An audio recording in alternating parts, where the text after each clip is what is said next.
live recap of Monday Night Raw for June the 7th, 2021.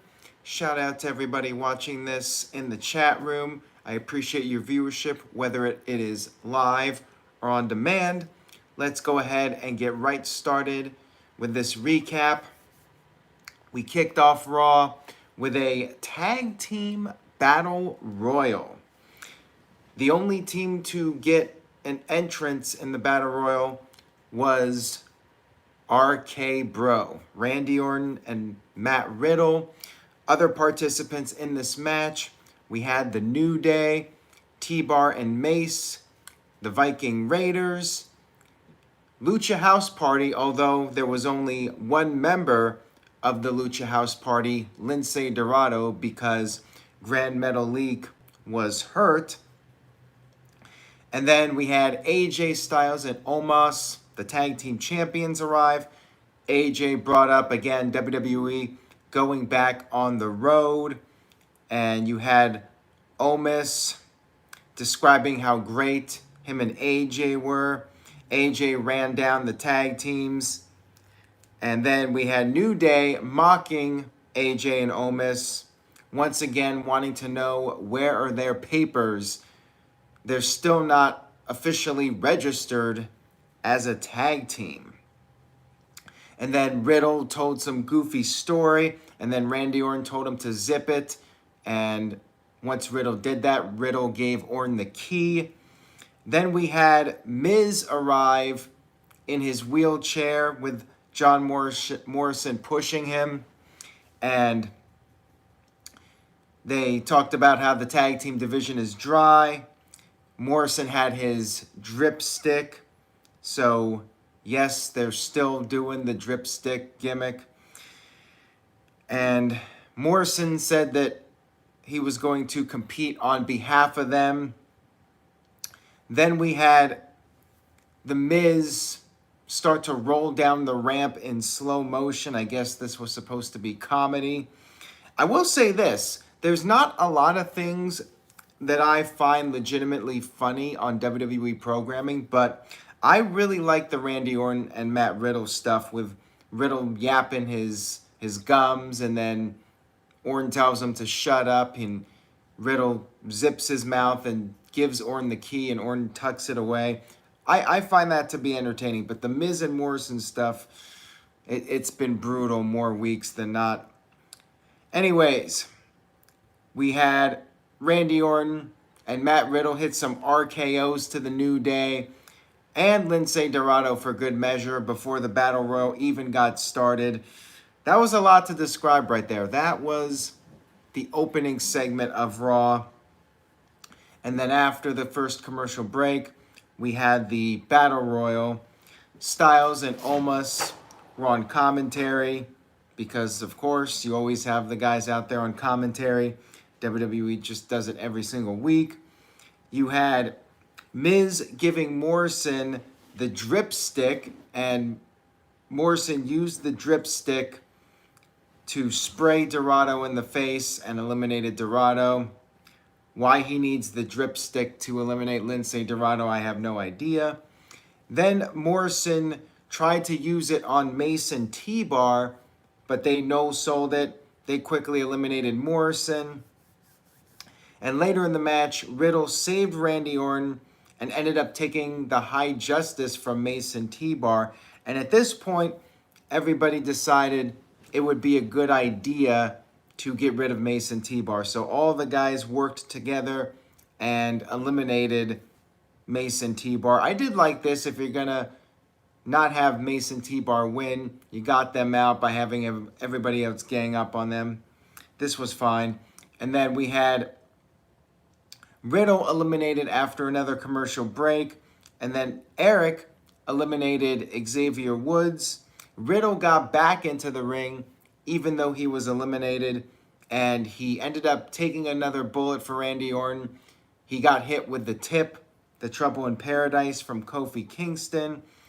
And then Orton took advantage of this, eliminated Kofi. But then the Viking Raiders eliminated Randy Orton to win the match, and they will get a future tag team title opportunity against AJ Styles and Omos. Pretty good opening match here. I think the pre-match promo segment was unnecessary. I think you could have done without that, but the match itself was pretty good. I liked how it played out. And the Viking Raiders getting a tag team title shot. Cool. No problem with that. Backstage, we had Charlotte meeting Adam Pearce and Sonya Deville backstage, and basically she wanted her so-called loss to Nikki Cross stricken from the record book. Pearce was like, nope, not going to happen. Charlotte then wanted a rematch against Cross, but then Rhea Ripley appeared and said that she also wanted a rematch, and Pearce and Sonya decided to make a tag team match, and Nikki Cross would have a partner for later in the show. We then had the Viking Raiders backstage celebrating their win. They had some turkey legs, and Omos ended up jacking one of the turkey legs, and Styles referred to them as wannabe Vikings. Whatever, this was fine. We had a video package for Alexa Bliss hyping up her fun house, her playhouse, whatever they're calling it now, with Shayna Baszler. And spoiler alert, in case you guys do not want to watch the whole recap for my thoughts on it, but that was the main event. I'm not kidding. Alexa Bliss interviewing Shayna Baszler in the fun house, the playhouse, whatever. That was the final segment of Raw. But we'll get to that in a little bit. We had Elias in the ring doing his usual pre-match promo, cutting a promo on Jackson Ryker, and Ryker attacked him from behind, and all I can say is somebody got a haircut. Jackson Ryker cut off his long hair and, well, still not caring about this guy whatsoever. So anyways, Ryker tossed the guitar to the outside. They had a match after the break, and Elias got slammed to the mat, rolled to the outside, and basically ran away. I guess that's Elias's new gimmick now. He's running away from matches, and Jackson Ryker picks up the win via countout, and I do not care whatsoever. Little to no interest in anything that Jackson Ryker does in WWE. Next up, we had a contract signing, and you all know what this means. Letter grade down. A letter grade down for this. Mandatory whenever there's a contract signing segment. We had Drew McIntyre show up with his kilt and his sword. Lashley did not show up at first, and then Drew started mocking Lashley for having the Lashley train. Basically, Lashley is like the godfather with all the ladies. And then he told a story, because we all want to hear these long-winded stories on Monday Night Raw about how Scotland gained their freedom. And basically the motto is, if you don't win, try and try again. So that explains all the rematches in WWE. You just keep doing it over and over. And that's the moral of the story. Hamp Connell sent in a $9.99 super chat. Thank you very much for that, Hamp. I appreciate it. He says, there is not one person currently in WWE that I would pay to see. That says it all, and they'll be out of business next week. That's it. Forgive me, I'm still in nicotine withdrawal. Well, I do not wish for WWE to go out of business. That would not be good for my business. I just want to see the shows be more compelling, especially Monday Night Raw. But I totally understand the frustration. And Walter Cruz with a $5, or actually a $6 super chat, says, tag team division is a joke now. I miss real teams like the Steiner Brothers, Hardys, Rockers, and so forth. New Day needs to join the Hurt Business so something feels fresh. We'll get to that in a few minutes here regarding the Hurt Business and the New Day. But I do agree with you. I miss the old days where tag teams actually looked like tag teams. And yes, you have Rated RK Bro, and they got their t-shirt. I mean, the New Day, they're one of the few teams that look like a team, but yeah, it seems like most of the time teams are just thrown together and they don't really have that look and feel of a tag team. I guess Mace and T-Bar are trying to go with something to have them looking like tag team partners. But yeah, I do miss that era for sure. We had the contract signing, and after McIntyre told his story, MVP and Lashley finally showed up to the ring. And essentially, Bobby Lashley wanted a match where if Drew loses, Drew does not get another opportunity. And Drew accepted this, but he wanted something for this match. Something where nobody can interfere. And of course, what other match would he go with? The next pay-per-view is Hell in a Cell. So it was, in fact, a Hell in a Cell match that Drew McIntyre proposed at a pay-per-view called Hell in a Cell. And McIntyre issued the challenge. Lashley accepted. And they trash talked a little bit more. And then McIntyre, he said he would do whatever it takes to win. And he took his sword and he sliced the table in half with his almighty sword. And all I could think of was that poor table had a family, damn it. Now, we had D. Martin 5th with a $5 super chat. Thank you for that. It says, what do you think of Kofi Kingston and Xavier Woods' Power Rangers gear? Well, I was never a big Power Rangers fan, so I did not notice it. Every once in a while, I will notice their gear. They're paying tribute to somebody, but the Power Rangers gear, I did not notice whatsoever. So my apologies for not recognizing it, but that's just the way it is. And sometimes I miss things of TV shows and pop culture stuff that I miss. Hamp Kano was like, okay, unsubscribe. There you go. We had Sheamus arriving to the ring. He was wearing Cody Rhodes' mask from back in the day when Cody became disfigured. And Sheamus sat down at ringside to watch Ricochet versus Humberto Carrillo. And before the match, Sheamus cut a promo on them, and they ended up taunting him. Ricochet came in with a sneak attack, and we had our match between Ricochet and Humberto. Went back and forth for a while, but then Ricochet hit a Spanish fly off the apron to the outside, and well, both guys got counted out. I'm guessing this would not happen in AEW.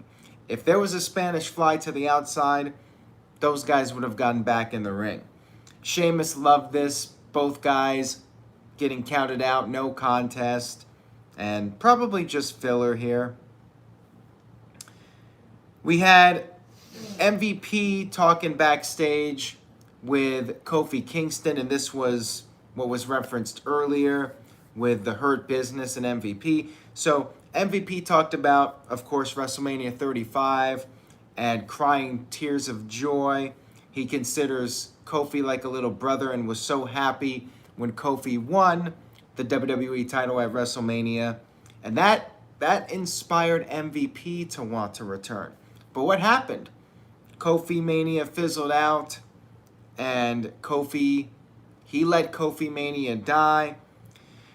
Kofi was very upset about this and said that he does not want advice from MVP, and he's inspired by the kids that look up to him, and he's going to keep doing his thing. He's going to stick with his friends, yada, yada, yada. It's the same old from Kofi Kingston. But you know what? I would be all for Kofi and Xavier going heel and joining up with MVP and Lashley. I would love to see it. Do I think it's going to happen? Probably not, because I think the New Day is going to be the New Day doing their thing for the rest of their careers. So, yeah, I like the idea, but I'm not thinking it's going to happen. I'll believe it when I see it. And Hamp Connell with a $2 super chat. Thank you, Hamp. Says, Vince McMahon let Kofi Mania die, not Kofi.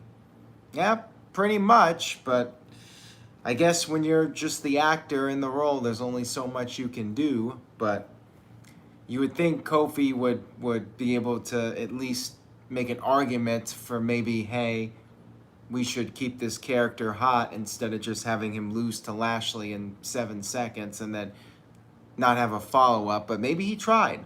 Maybe one day, if Kofi leaves WWE, we'll get that tell-all story and we'll get all the inside dirt about what happened. Maybe Kofi's just the guy that's happy to be there, and you know he's getting paid. He'll do whatever he wants. Who knows? But anyways, I'd love to see New Day go heel. Don't think it's gonna happen. We had another Eva Marie video package, and she said she's gonna practice what she has been preaching, and apparently she will be doing that on next week's show. Eva Marie, there's a lot of talk about what's going to happen with her when she shows up on Raw in the flesh. Check out NoDQ.com for the latest regarding that. And we had Mansoor, who is still part of Raw. I figured they would have given up on him after a week, but he was there training for his match with Drew Gulak, and Mustafa Ali said that Mansoor thinks he's ready, but he's not really ready because guys like Drew Gulak are going to cut every corner and cheat, all that stuff, and Mansoor really needs to think about that. We then had Jeff Hardy in a match. Jeff Hardy has not been on Raw lately, and when he is on Raw, he's looking up at the lights. We had Jeff Hardy versus Cedric Alexander, who recently beat Shelton Benjamin. We had promos from Hardy and Alexander before the match. Basically, Hardy says that Alexander needs a lesson in humility and needs to learn how to respect the veterans. And Alexander continued to disrespect Jeff in his promo. We had the match, pretty good match here with these guys. Cedric then got a little bit too cocky. He came off the second rope. He was mocking Jeff Hardy, and Jeff Hardy countered, hit the twist of fate, hit the swanton bomb, and picked up the victory over Alexander. So is this the end of Alexander's push? Would not shock me. We are coming back to that point where fans will be back, and like I've been saying, I expect Jeff Hardy to start to get pushed again, and he'll be coming out to No More Words again, I believe. At least that's what Jeff said once he comes back next month. Makes sense to me. We had Nikki Cross with her partner Asuka against Charlotte and Rhea Ripley in the never-ending storyline of can the enemies coexist in a tag team match? You know, they do this constantly, and it's really overdone, and it's pretty much exactly what you would expect. You know, they keep tagging each other in and out and forcing themselves back into the match, trying to one-up the other one, and then they would start fighting. They would start working together again. At one point, Charlotte slapped Rhea and said, "You mad?" Which I actually thought was the highlight of the match. And then Ripley got in the ring and she started showing off, and she started patting Charlotte on the head. And Charlotte, I guess, thought she was a dog at this point because she began barking orders, and Ripley did not like this. A fight broke out. Charlotte got the best of it, hit the natural selection, and Nikki Cross pinned Rhea Ripley. So Nikki Cross continues her wins. She won twice by surviving 2 minutes and then pinned somebody after the partner turned against them. Way to go, Nikki Cross. You're moving on up in WWE. Next up, we had Mansoor versus Drew Gulak. Pretty short match here. Basically, the idea was that Mansoor took Ali's advice. Gulak tried to cheat with a handful of tights, and Mansoor countered that, pinned Gulak, and I guess we'll see where that goes. And TJS says, where is Jinder the Draw Mahal? I mean, again, like I said with Mansoor, They bring the guy in, and I figured with Mansoor he would be gone after a week. Look at Jinder Mahal. They bring him back for a week, and then he disappears. They keep him around because of the India relationship and WWE wanting to have a strong foothold in India. I mean, I really think that's why they keep the guy employed.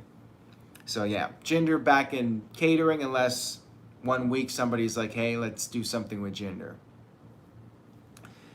We had Matt Riddle versus Kofi Kingston in our final match of the evening.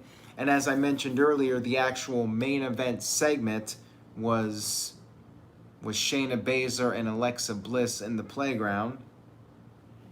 So anyways, backstage before the match, we had a fun moment with Orton giving Riddle the key back so Riddle could talk. And Riddle started talking about wanting Burger King. And when WWE goes back on the road, him and Randy Orton can be road buddies. They can go to Burger King in every state. And then he brought up how he loves Las Vegas. And at this point, Orton had enough. He took the key back, threw it in the trash. And Riddle knew at this point it was time to get serious and get to work. Dr. NXT Scorpio with a $5 super chat. Thank you for that. I appreciate it. Says, thank God the hockey game was on. I barely watched Raw tonight, LOL. You know, seems like you are not the only one. I noticed a lack of people talking about Raw on social media this week, and I was wondering, am I just missing comments, or are people really just invested in something else? I think it's people are doing other things at this point. And Walter Cruz thinks that tonight's Raw was brought to you by Burger King. You have to wonder if there was some kind of promotional tie-in with that. So anyways, we had the match, Riddle versus Kofi. And at first, Orton did not commit to helping his partner, but when Xavier Woods was interfering, like playing the trombone and distracting Riddle, Randy Orton showed up to even the odds. Kofi ended up hitting Orton with a sliding drop kick and then did a dive onto both Orton and Orton and Riddle. And they fought on the outside of the ring. Riddle started to make a comeback. He hit the Randy Orton draping DDT. And then he went for the RKO, but Kofi countered it. And Kofi attempted the tip, but he missed the first time. He did, however, hit it the second time. Scored the pinfall victory over Matt Riddle. So I guess Matt Riddle just could not get the job done using Randy's moveset. Now, of course, Kofi's a veteran. He knows the RKO and all that stuff. So, rookie mistake by Matt Riddle, I guess. Hamp Connor with a $5 super chat. Thank you for that, Hamp. Says, Jeff Hardy talking reminds me of when your cool aunt all of a sudden scolds you for doing something wrong and you don't like her anymore. For some reason, I thought you were talking about my aunt. My aunt was always cool, but hey, I know some people don't like their relatives and their relatives drive them nuts. I understand that. So anyways, Kofi Kingston defeated Riddle, and this was pretty entertaining, but I'm really curious to know what you guys thought about this final segment, because this was something else, I have to tell you. So we had the Playhouse, Alexa Bliss in the ring. She said normally the Playhouse is for friends, and then Shayna Baszler quickly interrupted, knocked over the rocking horse in the ring, sat down on the swing, and Alexa said that they still want to be friends, but first Shayna has to apologize to Lily, the doll. Shayna did not do this. She blamed Alexa for her and Nia Jax losing the tag team titles. And by the way, right before this segment, Nia Jax tried to warn Shayna about Alexa, and Shayna basically said to hell with Alexa and to hell with Nia Jax for that matter. But yeah, back to the segment. Finally, after some back and forth here, Shayna grabbed the doll from Alexa and said she's sorry. She's sorry that Lily is a stupid doll. And Alexa got very upset. She punched Shayna Baszler, but Shayna got the upper hand. And then she stomped on the head of Lily, and all of a sudden the Thunderdome started flickering, the screens flickered, and you had Shayna go to the backstage area, and as soon as she got backstage, objects started falling towards her, rigs fell on her. Wasn't this like a storyline with Roman Reigns and Eric Rowan with the scaffolds falling on him? That gave me flashbacks to that terrible storyline. Anyways, you had Shayna Baszler walking through a hallway, and she was getting scared at this point. This was something right out of one of those really cheesy horror movies. She's walking down a hallway with flickering lights. She's going in this room. She's trying to barricade the door with a couch. But then she saw Lily in the mirror. And then Shayna broke the mirror, but Lily was still there. And at this point, the screen went blank. And all we heard was Shayna Baszler screaming in absolute terror. And Marcus Metcalf, exactly what I was thinking. Hulk Hogan and the Ultimate Warrior in WCW when Hogan saw the Warrior in the mirror. I mean, that was a really terrible WCW segment, to the point where, so here's a little history lesson. When the Ultimate Warrior came to WCW, if you watch that first promo he did when he confronted Hogan, the crowd went nuts. They loved it.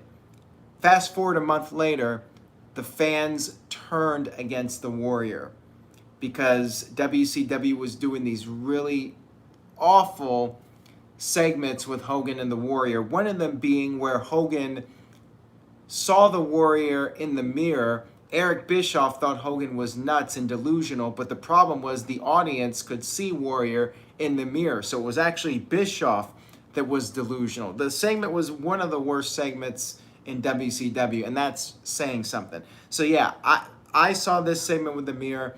First thing I think of is that Hogan Warrior segment. Not good. When I have to compare it to a really bad WCW segment, you're doing something wrong. So yeah, it was one of those like really awful segments that somebody thought, hey, this might be cute and funny, but yeah, it was bad. It was really bad. Other than that, I thought Raw was a pretty decent show this week. The last part of the show was just total eye roll, but overall, I thought the matches were pretty good. Psycho Jet Black with a $2 super chat says, if WWE did Bliss versus Charlotte, who goes over? Well, probably Charlotte, but at this point, I'm so over the Alexa Bliss character. Like, they ruined it for me. I was loving Alexa Bliss a couple months ago, but since WrestleMania, like, to me, it has gone completely down the toilet. Like, I just don't care about Alexa Bliss anymore. And Marquand 1976 with a $2 super chat, thank you for that, says, great shirt, Aaron. Oh, Raw sucks. So what did you guys think about Raw? What would be your letter grade for this episode of Raw? I think it was all right besides the ending, so I'm going to give it a C. And I if the ending was not what it was, I probably would have gone with a C+ or even a B- for Raw. But in the end, it doesn't even matter. I tried so hard and got so far. That's Monday Night Raw. I give the show a C. And nothing more, nothing less. CC Drink with a C. Daniel gives it an F. Hamp Connor with an F-. Ace and his familiar vlogs with a B-. A couple C's in here. Matt Helms and Michael Wayne. Nolan Wright with a B. And TJS with a D+. Israel Diaz with a D. TJS says no storyline progression. Complete filler. And Calvin Bowman with a D as well. So, yeah, it's kind of all over the place here. Elon Brown says D-. Want to see what they do with Alexa Bliss magic stuff with a live crowd. Well, that's the thing. I'm thinking they're like, you know what? We only got like a month left that we can do these types of segments. So let's just throw shit at the wall and see what sticks. I mean, I really think that's their attitude here. But Why create or recreate a WCW segment that bombed and was considered to be one of the worst storylines in wrestling history? Why they would do that, I have no idea. But anyways, that was Raw, everybody. Thanks for tuning in, as always. I appreciate it. Psycho Jet Black with a $2 super chat says, "Hey, Riff Shady, have you seen 8 Mile?" I've only seen clips of it. I've actually never seen the whole movie, but it is on my to-do list. I have a complete queue of movies that I want to get to, and that is definitely on there. All right, everyone. Have a great night. Take care. Enjoy your week. And I will see you all next time.